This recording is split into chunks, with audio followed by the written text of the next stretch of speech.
Hello, everybody. So today I want to talk about Riot. Riot is a Bitcoin miner who, like most Bitcoin miners, is trying to do a pivot towards AI and trying to have an AI data center ready and put up and running near Dallas. And so that's what I want to talk about here. When I think about miners, there's a few things that I want in the ideal miner. My dream miner would be, first of all, a miner that hodls the Bitcoin, that keeps a bunch of Bitcoin on a balance sheet. Riot does that. So that Bitcoin bag gives a margin of safety. For example, Iron would not count here because Iron does not hodl the Bitcoin. It just sells it to go pursue another opportunity, and I definitely don't want that. I want a Bitcoin miner that believes in Bitcoin, that is going to be a Bitcoin treasury company eventually, and that is the case of Riot. I also want them to have newer equipment. Why? I mean, there's a lot of reason, but essentially you make much more money with newer equipment than you do with old equipment, and so Mara right there would not fit. I like Mara very much because it's a deep value play, because it's trading under the value of its Bitcoin, and you get the land for free.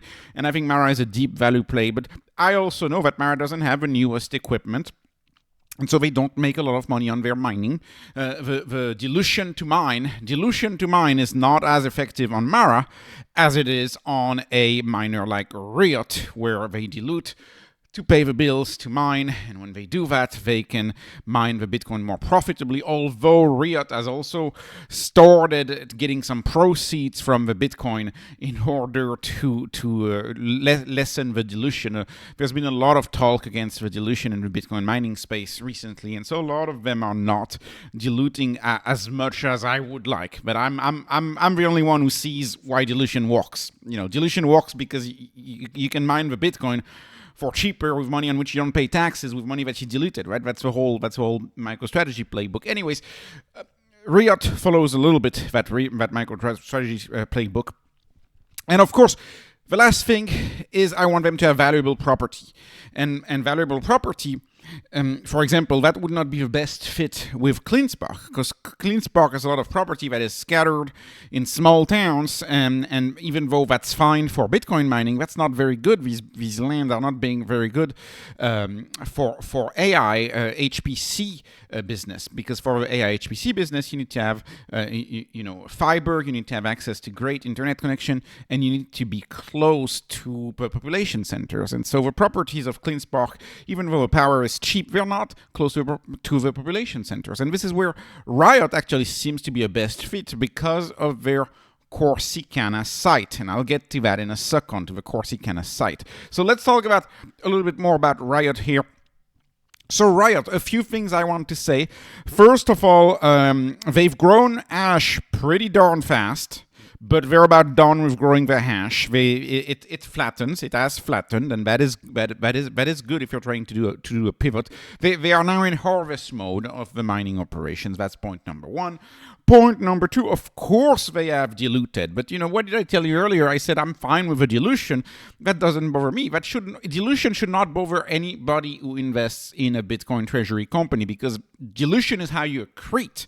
And actually, for Riot, it's pretty clear. If you see, this is from bitcointreasuries.net, if you see that orange line here, which is their Bitcoin bag, how much Bitcoin they have on the balance sheet, you can see it almost grew the same as the dilution. The more you dilute, obviously, the more Bitcoin you're going to get to keep and to get to mine. So dilution is just a different way for cash to enter the business. Cash enters the business via your stock. Cash does not enter the business necessarily via the revenue line. And so that's an important way that they do it.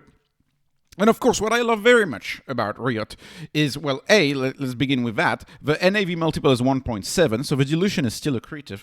But I like very much that they literally copied the playbook of Saylor. So they are well aware of the Michael Saylor playbook. I call your attention to the December 16, 2024 convertible senior note offering that they did back then. By the way, if you look at BMAX, you will find that BMAX owns this offering. And so if you want to have exposure to the converts of these Bitcoin treasury companies, BMax is a good way to do it. BMax owns some of that offering. But you can see, what did they do in December 2016, right? They issued notes, 2030 convertible notes, 594 million of them. And if you read, Riot is pleased to announce that it has deployed substantially all of the net proceeds from the offering to acquire Bitcoin. So this is dilution in the future, right? Convertible note is dilution that happens when it converts, i.e. in 2030. So this is future dilution to buy the Bitcoin now. And of course, when you just increase your number of shares to pay the electric bill to go mine the Bitcoin, that's dilution today to acquire Bitcoin over on top of what Bitcoin is actually trading at, and you acquire it cheaper because it costs you less to mine it than it costs you to buy it. And so you can see, based on all of this, Riot fits the bill of a great Bitcoin miner, in my view. No financial advice, but it has a twist. It has a little something more. Right? It has the AI HPC asset. It has one asset in particular, which could be worth a lot of money. And this note has caught my eye on Twitter for a few days. They talk about the Corsicana site, which is their biggest site, from what I can tell. The Corsicana site, and by the way, their other site is pretty close to Austin too. So you could have something going on in their other site. But anyways, if you look at the Corsicana site, it's 50 miles away from downtown Dallas, which means that you probably reach the suburbs 35 miles. So that means that data center is going to be quite valuable to a lot of the hyperscalers, and they're going to have 1 gigawatt total access. They're expanding it.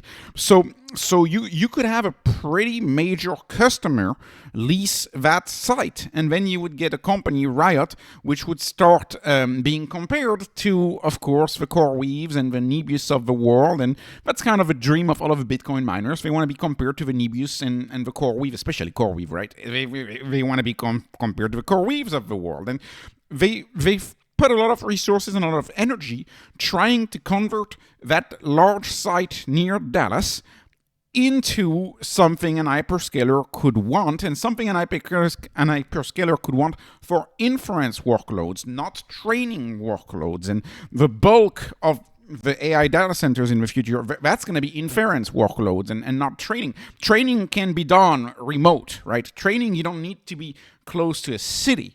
But when you're doing inference, you need to be close to a city, because you have that pesky speed of light that you can't really break. And so 5 milliseconds, it's all about the latency. The closer you are at the end of the day, in optic fiber, it travels as the speed of light. The speed of light is the speed of light at some point. And so you're physically limited, right? If you're too far, you're physically limited. So their site could be very interesting to a hyperscaler for inference workload near the city of Dallas, which from what I mean, off the top of my head, there must be like 7 or 8 million people living there. So that's definitely a major population center, something that I think will be of interest. And if you look at the note from Needham, always take whatever analysts say with a grain of salt, with a big grain of salt. Always do.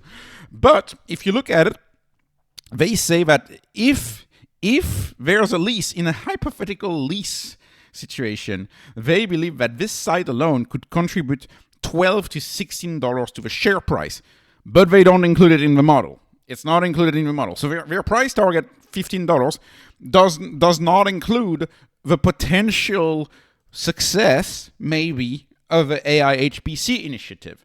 In which case, your price target would be closer to $30. So that's quite impressive to me. And when I think about the energy that Riot seems to be putting into that single site, the Corsicana facility, that tells me you have a lot of focus. They're extremely focused on that. And in fact, if you go to their investor presentation, half of the investor presentation is about that focus of turning that site into something appetizing for a hyperscaler to sign a very big lease, right? And you can see, so you go to a presentation, they want to develop Corsicana. It's all about, I think, the substation, right? The power, 1 gigawatt of power, moving it to 1 gigawatt of power from 600 megawatt today. So it takes a while. You got to have the permits. You have to create a substation. It's all about the power access, okay? And then they talk about how that site could be attractive because, of course, because you're close to Dallas, you could have a lot of people who just do the drive to a data center whenever there's a need for a workflow change, a need to work on the data center, whatever, something like that. It helps you attract many more employees being close to that population center. They've acquired, they've expanded the lease. They've acquired 355 acres because typically data centers use more space than Bitcoin mining data centers, which use less space. And you can see they have a clear map as to what they need to achieve to make that Corsicana site appealing to AI HPC business, appealing to the hyperscalers, So it's all about having more power, 1 gigawatt. This is going to be very valuable in the future. Very hard to find, especially close to a big city. More land in order to develop the site. Water, they're working on a water supply and constructing wells, and they're working with the city. Connectivity, they're working on redundant connections with multiple paths of fiber. 432 counts path of fiber for additional capacity. They're working on the fiber, okay?